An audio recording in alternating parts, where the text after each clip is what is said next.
What is up, guys? Welcome back to another video. So today I have the top 5 Pokemon for you in every single role. If you're not familiar with Pokemon Unite esports, we don't go by the game's roles where there's like a defender, all-rounder, speedster. Instead we have our own kind of 5 roles that we talk about. So there's usually the top laner, who's usually like a bruiser, like an all-rounder type Pokemon, but not always. There can be defenders, it can be a speedster, and there's a support that goes in top lane usually with the top laner, and that's usually just a support. The support and defenders are pretty straightforward. They're usually just those Pokemon, although a couple of defenders tend to be actual support, and even some supports tend to be defenders, which the only one in the meta right now is really Umbreon, which can be played as a support. But then in middle we just have, we call it the jungle, but you just go in the middle and take the buffs. That one's more straightforward. Most people tend to know that one. And then you have the attacker paired with the defender in the bot lane. So it's usually 2-1-2 like that, and that's how it works. And that's what these roles are going to break down. I am the 2-time world champion along with my teammates Overlord and Curios. We won worlds this year as Luminosity. And we also won worlds last year, if you're following us, as Blackhand. Same core roster, me, Curios, Overlord.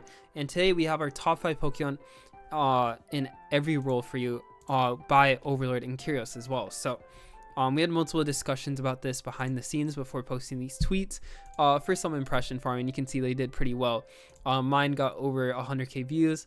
Overlord's got 92k views on Twitter. So Overlord says here, early impressions for competitive tier list. Glaceon is probably going to be broken now. Blastoise is a really good flex.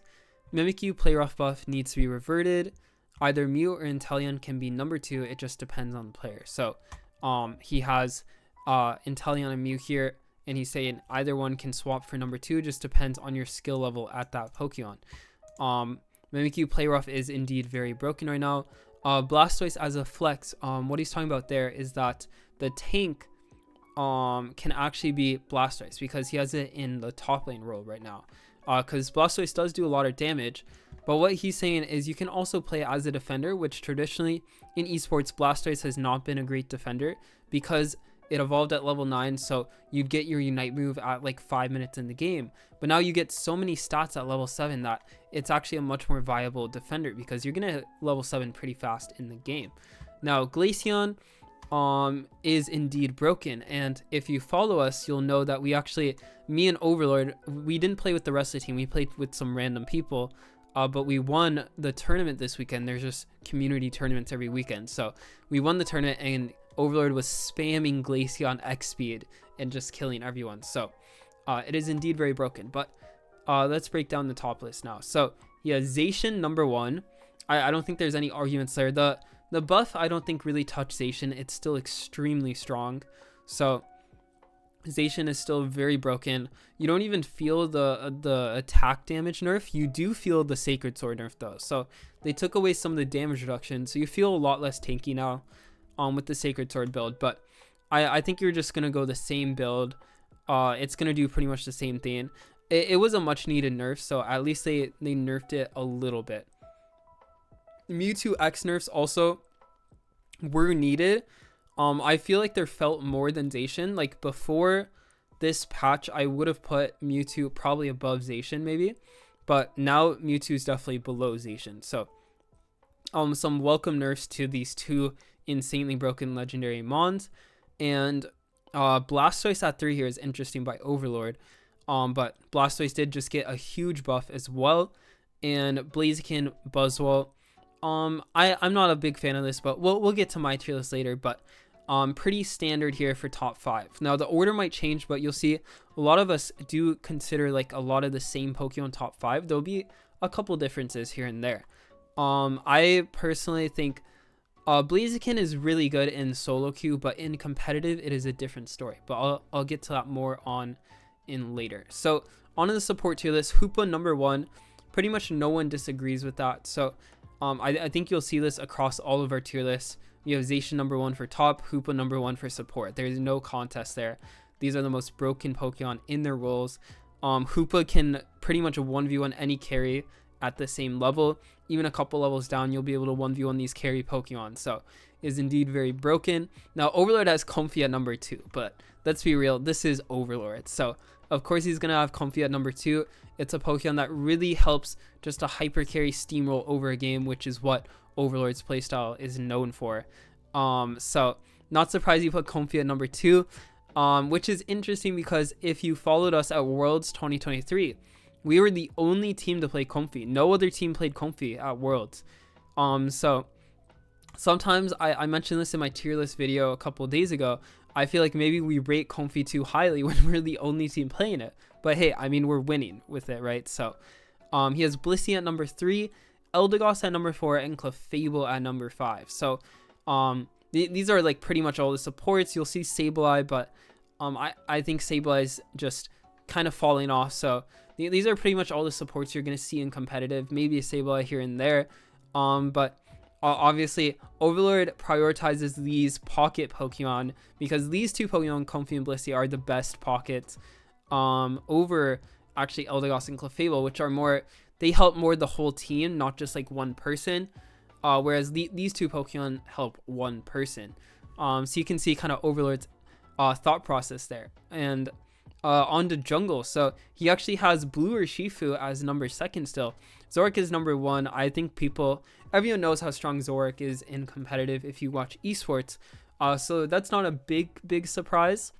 But Blue Urshifu at number 2 is interesting because I'm sure a lot of you guys know that this got a huge nerf. So Overlord was actually talking about this in our tournament the other day, where he was like, yeah, I think Blue Urshifu is like really strong still, just no one wants to pick him.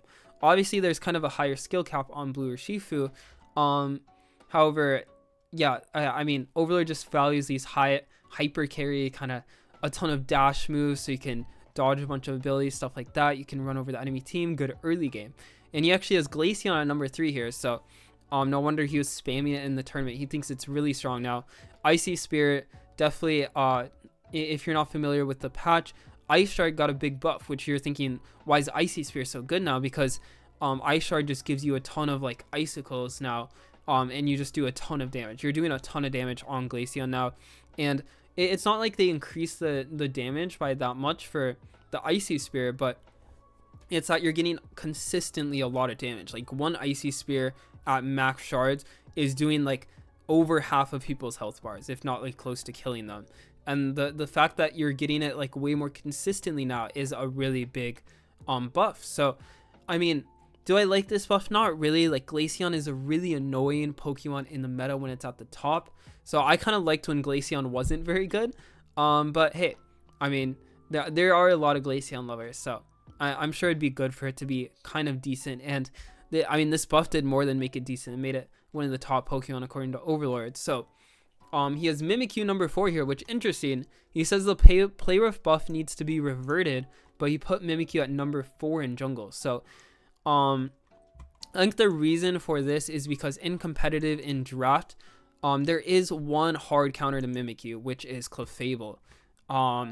But he's rating Clefable really lowly, so I'm not sure what his thought process here is on that. There is a counter to Mimikyu, and Clefable, like, you don't really want to waste a ban on Clefable, so it is interesting his order of the Pokemon here.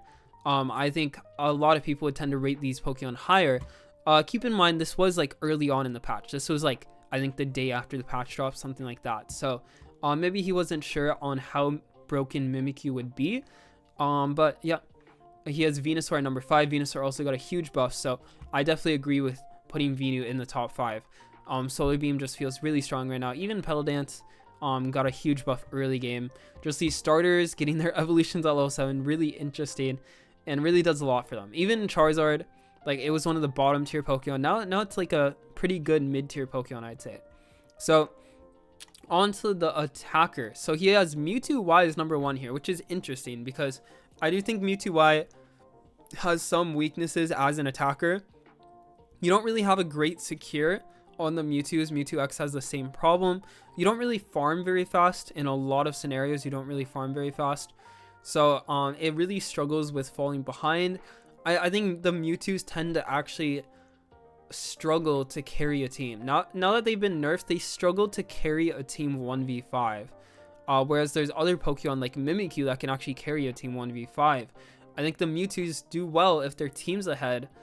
They feel really strong, but if your team's behind, I think they do really struggle. Now, Inteleon and Mew, there's nothing to disagree with here. They're definitely, like, these three attackers, I think no one disagrees, are the best attackers in the game. The best, like, some of the best Pokemon in the game. So definitely very, very strong. And these two didn't receive nerfs in the recent patch, which is just really interesting. And I mean, if you're wondering why they didn't receive nerfs, Mew just got a legendary skin that's over 2k gems, and Inteleon just got a battle pass skin. So there's no wonder they got buffed right before receiving those skins, and they haven't been nerfed. Now he has A9 at number 4. A9 is just really solid, hasn't been nerfed. It's been really good even since Worlds. And Delphox at number 5, which is interesting. So Delphox isn't really a good attacker in the lane, but late game Delphox, once you get level 9, start cycling those unites, is really insane. So as tank here, I mean, this is a big deal. As someone who's been teammates with Overlord for 2 years, he put Umbreon over Slowbro, which Overlord hates Slowbro, one of his most hated Pokemon, and he put Umbreon over Slowbro. This is a big deal, guys, as someone who's been teammates with him for a long time. And he just hates Slowbro Unite as like someone who loves hard carrying. He hates being Slowbro United and just being able to do nothing, because there's no counterplay to Slowbro Unite. Once you get Slowbro United, it's not in your hands, right? It's up to your team, and that is something Overlord absolutely despises. So he's always had Slowbro at the number 1, like, best defender, like, most annoying. But he finally, like, Umbreon has finally dethroned Slowbro on Overlord's tier list. So I find that really funny, really interesting. I mean, Umbreon is way too insanely broken, so I definitely agree with it. He has Lapras at number 3, Trevenant number 4, and Crustle at number 5. No Snorlax, which is interesting because Snorlax just received a huge buff recently. And I think it's really good and competitive. But he actually has Lapras as the 3rd defender here, which I think we see a lot of people go Tree now instead of Lapras. Lapras kind of is picked a lot less. And Crustle, which is interesting, because if you guys follow competitive, you know Crustle has, like, never been picked in tournaments really, and when it does, it has like a 0% win rate. So the Crustle is getting love recently, really interesting. But that is Overlord's tier list, and now let's go on to Curios' tier list. And he actually has this Thanos tier, which this just means he thinks this Pokemon is the best Pokemon in the game, out of, like, all the Pokemon. So Mew obviously is in the attacker role. It would actually be number 1 here if it was here. So he thinks Mew is better than all these other Pokemon, which is really interesting. And it's interesting to see the bias of these players, right? Like, Overlord, hyper carry player, has a bias towards, like, the pocket characters, Blissey, Comfy, and, like, other snowbally characters. Curios is the attacker player and has a bias towards the attackers in the game. So I find that really funny. But you can see here, same deal as Overlord. He has Zacian, Hoopa, Zoroark, Umbreon. So 4 of these Pokemon at number 1 are the same. So it's pretty fair to say that these are the best Pokemon in their respective roles. A lot of people think. And I mean, these 3 are probably uncontested. I feel like most pro players would agree with that. So if you haven't learned Zacian, haven't learned Hoopa, haven't learned Umbreon, now is the time to learn it. And I would recommend Mew and Inteleon too. So Mewtwo X, same deal. He has Blaziken at number 3 actually, Buzzwole, and Blastoise at 5th. So Curios is not a fan of the tanks in the top lane anymore, which is interesting because if you guys followed Worlds, the 2nd place team at Worlds, Omo Abyssinian, their top laner could only play tanks. The whole World, he only played Lapras, Blastoise, and I think like 1 game of Goodra.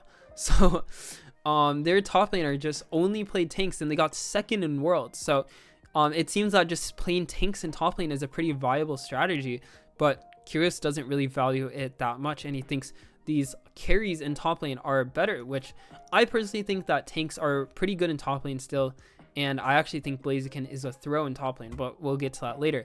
I think a lot of NA players are overrating Blaziken, and actually a lot of the Asian audiences, which Overlord and I get a ton of comments and, like, retweets from Asia, so they're all really confused on why NA rates Blaziken so highly. And I'm kind of going on board of the Asian train. I don't think Blaziken should be rated highly. Why? it doesn't really do anything in these comps. It has an okay secure, but ultimately Pokemon like Zacian have a way better secure, right? So its early game is utter trash. Like, its laning is not that good. Its mid game is okay, but there's Pokemon with better mid games. Like Buzzwole has a better mid game. All of these Pokemon pretty much have better mid games. So what does Blaziken do? Sure, Blaziken's annoying to kill once you get like 6 stacks on Aeos Cookie attack weight, but that's about it. It's annoying to kill. It can maybe get a couple kills, but I've never seen a Blaziken like straight up will win a top team a game versus another top team.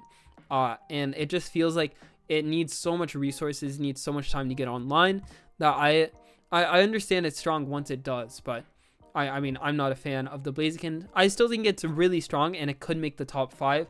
Just this high priority is kind of interesting. So support, you can see the only difference here between Curios and Overlord is Curios has Clefable over Eldegoss, which I actually agree with.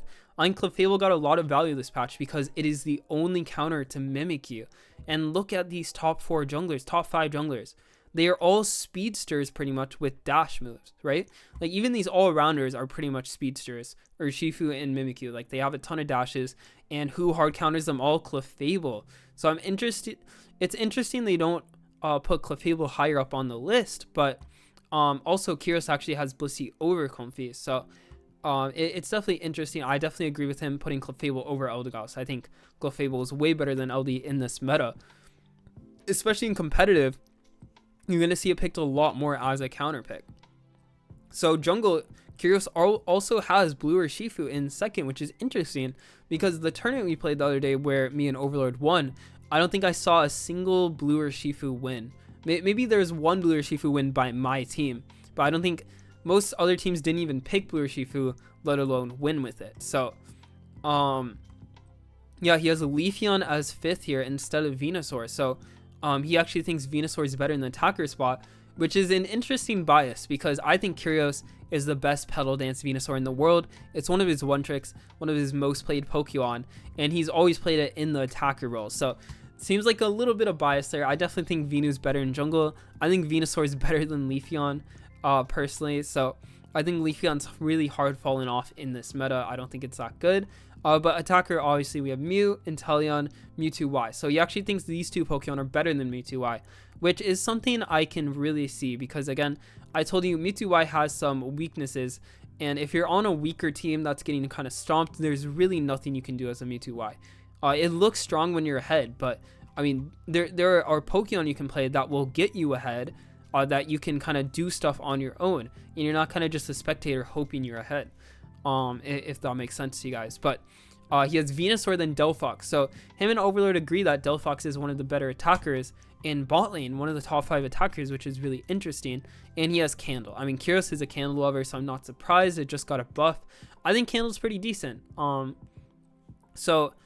Tank, he has Tree over Lapras, which I was talking about, is probably more standard, and he doesn't have Crustle. He has Snorlax, which I think is a better option than Overlord. So that is the difference between Curios and Overlord's tier list, and now we will head to my tier list. So first off, you can see here I have Zacian, Hoopa, Umbreon. So these 3 Pokemon are all the same. So keep in mind, we all agree that Zacian is the best top laner by far, Hoopa is the best support by far, and Umbreon is the best defender by far. So these are definitely the 3 Pokemon you want to learn. You should definitely learn these Pokemon. Even if they receive small nerfs, they will be top of the meta. I guarantee it. So, Mewtwo X in second.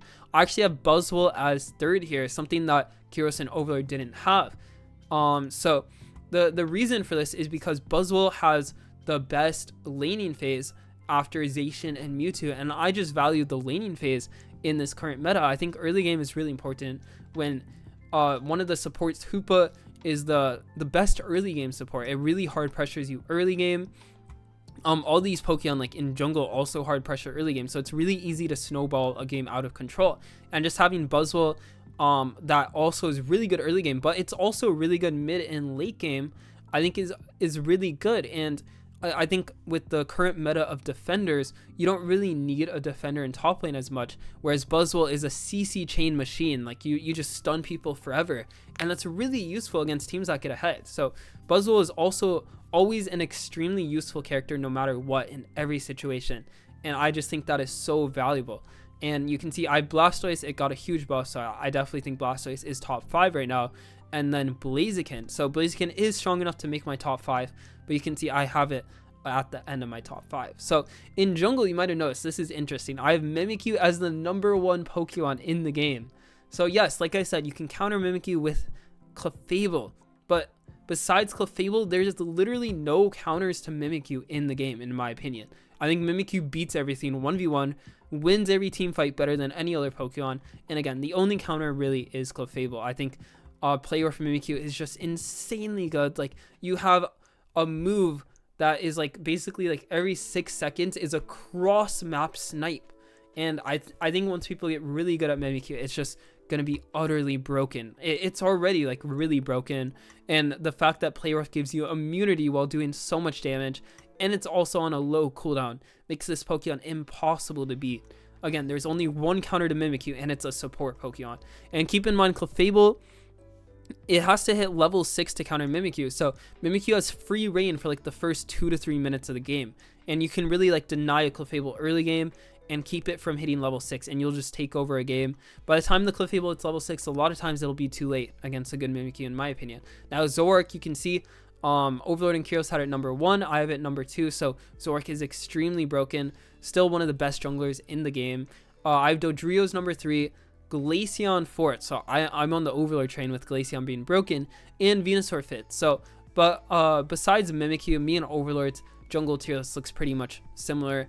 He just has Mimikyu a lot lower, but we have pretty much the same Pokemon in jungle. So, support, you can see I have the same support tier list as Curios. So I really agree with him here on just Hoopa, Blissey, Comfey, Clefable, Eldegoss. Now, Clefable might go up depending, because it's the only Mimikyu counter, so Clefable could become the 2nd best support just because it counters so many Pokemon in the meta now. It even counters Buzzwole and Blaziken, so Clefable is really good at countering Pokemon right now, and that might be really valuable. But I do think Blissey and Comfey are still so good, and yeah, we'll have to see. This is what I think the support meta will look like right now. We'll have to see if Clefable can get through these early games. But yeah, bot carry, I have Mew as #1. So I agree with Curios that Mew is the best attacker by far. In my opinion, it is miles, not miles, but like it is considerably above Inteleon and Mewtwo. Why? I just think Mew is better than these Pokemon right now. It deals more damage. It's better at getting away, like escaping. And it just, yeah, it does more damage, and it's better at escaping. Like, what more can you ask for? Inteleon's still really good though, and I do think it's a better ADC than Mewtwo Y. Again, Mewtwo Y can't really do anything but spectate when its team is losing, versus Inteleon and Mew can snowball their team ahead while also doing insane amounts of stuff late game. So you really have so much control and pressure with these Pokemon, versus Mewtwo Y. I really don't think you have that much pressure on the Mewtwo's. It's still really strong when you're ahead, don't get me wrong, but it's never the reason that you're winning a game. Now, Ninetales at #4, I definitely agree with Overlord that Ninetales is just really useful. It has a strong laning phase, really good late game still, so really good CC, and I actually have Candle as 5th, so I didn't have Delphox here. I just think Candle has a better laning phase than Delphox. They both do similar things, maybe Delphox.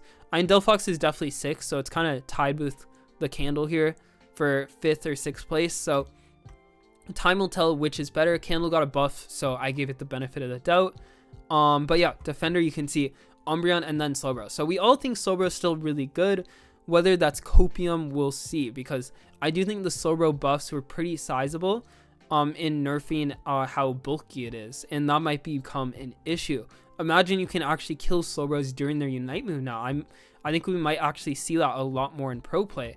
So I think Slowbro was really strong. We'll see how much these nerfs affected him, but I think you have to put him #2 for now until you see the meta progress further. Now, I do have Tree at #3, Snorlax at #4, and Lapras at #5. So I really have Lapras farther down. Now, the problem with Lapras that I have is a lot of a lot of players, and this might be biased from the community tournaments, because in community tournaments, Zacian and Mewtwo's are banned. And because of that, I think we're seeing a lot less Lapras. Why? Lapras's laning phase is not that good. It's not really good at killing the enemies. It's not really good at securing farm. It doesn't really do much in the lane. It's only once you hit level 9 or level 7 and level 9, you start getting a lot of value out of Lapras. So this is not a problem when you pair it with an Inteleon or a Mew, because with these Pokemon, they have a great secure in lane. They have good A-Press, so the Lapras pairs just fine, and it can scale with these Pokemon. The issue that we're running into right now in competitive, though, is the Inteleon and Mew are getting banned a lot or picked up by an enemy team. And when that happens, you don't really want to play Lapras. You want to play a defender that can contest them early game, kind of get you through the early game, which in my opinion is Snorlax. So I really think if you guys, like, if the enemy team bans Mew, they pick Inteleon, you do not want to pick Lapras, right? You want to pick Snorlax and actually have a chance in that lane. Like, pick Snorlax A9, you can actually out-secure some farm. Which is why just Lapras, I think, gets a lot of, like, non-value in a lot of comps, just because I mean, I'm really valuing early game in these metas, because I think competitive is starting to show if you don't make mistakes that you can just snowball the early game. It's really hard for the enemy team to get back in the game. And I mean, Tree is still above Snorlax because I think Trevenant is really good, just really tanky, hasn't received any nerfs, and it does so much damage, so much stuns, and it's so bulky. Especially with the Slowbro nerfs, Trevenant is now the king of defenders. I think it is the most bulky defender in the game, hardest to kill. So yeah, I hope you guys enjoyed the video, this in-depth top 5 Pokemon in each role in the game, and I'll catch you guys in the next one.